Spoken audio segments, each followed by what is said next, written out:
My name is Einar Selvik. Some of you might know. I come from the western part of Norway, from a small inland island called Osterøy, situated amongst tall mountains and has a fjord going all the way around it.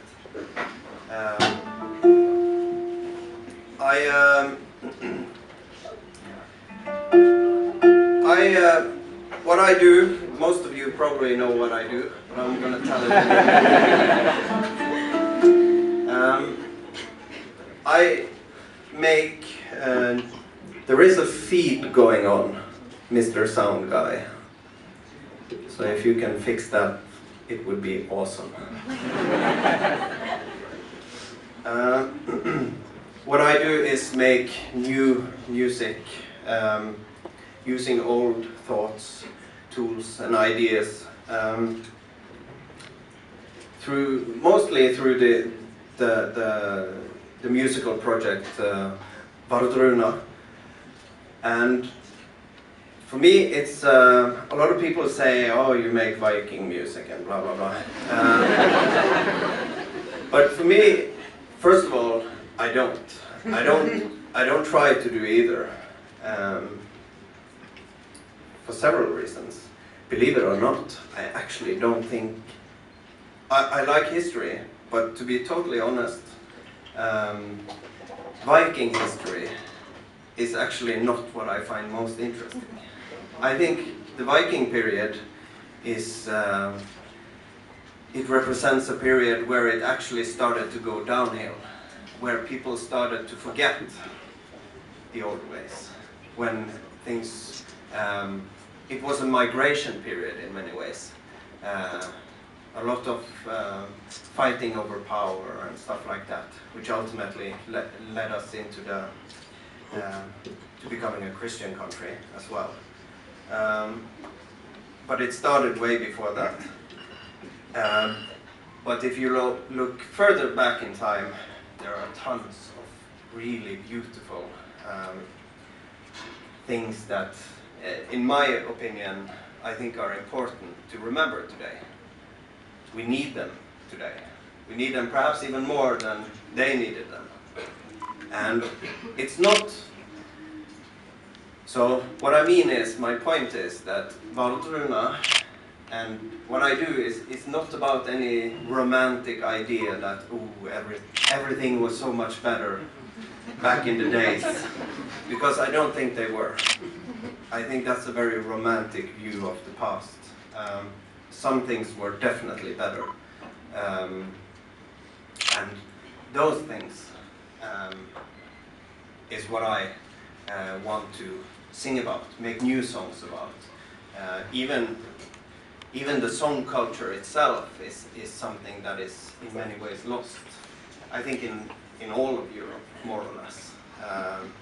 We have small fragments of it, but largely it's mostly just bits and pieces. So for me, it's more important to create something new that is relevant to us living here. Because although there are many things from the past that are just as important today as they were 1500 years or 2000 years ago, there are also a lot of things that don't carry any meaning or relevance to us anymore, because we live in a different time. They don't carry any power anymore, in a sense. So Vardruna is a lot about nature, I guess, about man's relationship to nature, and to each other, and to something that is bigger than us. Whether or not that's a spiritual thing, or a philosophical thing, or an emotional thing, that's up to each one. But largely, that is, if you boil down to essence what Vardruna is about, I would say it's about that, those three things. which also allows it welcomes you into the music. You're allowed to make your own version of it. Nobody's preaching, nobody is serving you any truth, so to say. So, you want some more music, perhaps? I'm gonna talk some more.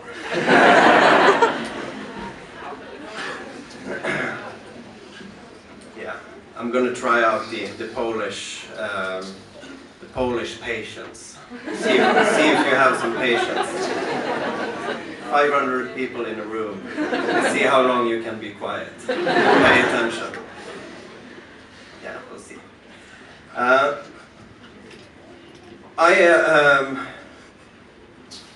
When I started out Valdruna, in many ways you can say it came out of a need, personal need, of course, need to do something that meant something to me, because ever since I was a small child I've always had a very close relationship with my past, with history, and it's been calling me in a sense. But in Norway, not many people know much about this tradition. Now it's starting to bloom again. People are starting to get into it, but for many years, and especially after World War II, because of the right-wing misuse of the Norse symbols and stuff like that, it was very much connected with shame. On top of that, when you also learn about your own tradition, told through the eyes of Christian monks from Britain and Germany, about these barbarians from the north just raping and pillaging and blah blah blah, it sort of makes it difficult to connect with the history as well. Luckily today we know that that's not the truth. The culture was about so much more than that. And of course many of these stories about the Vikings were written for political reasons and are not necessarily true. But in any case, these old ghosts that are clinging to history are slowly dissolving, and people are starting to dare to be proud again. And we are teaching our children a little bit more about these things. And I guess my approach to this type of music came out of that need. The need because I could hear this music. I know a lot of metal bands used to, I think, made Norse mythology famous in a sense. It made people aware of it.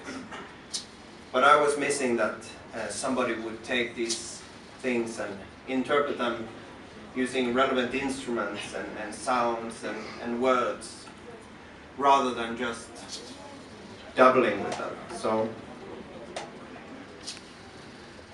So I make music to runes, and runes are first and foremost ancient writing, an ancient writing system that you find several places. Now the word rune can mean many different things. But the root of the word relates to ru, and ru is connected to making sound. That's what it means basically. So ru is something that makes sound. It's related to sound. Now the word itself can mean knowledge. It can mean a written symbol. It can mean a secret. It can mean to whisper. It can mean a magical song.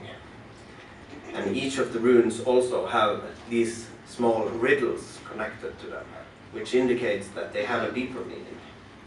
Very often sorcery, they were used as a means of doing magic basically. But as opposed to how much modern traditions on runes are, where each single rune is supposed to be some sort of magical symbol,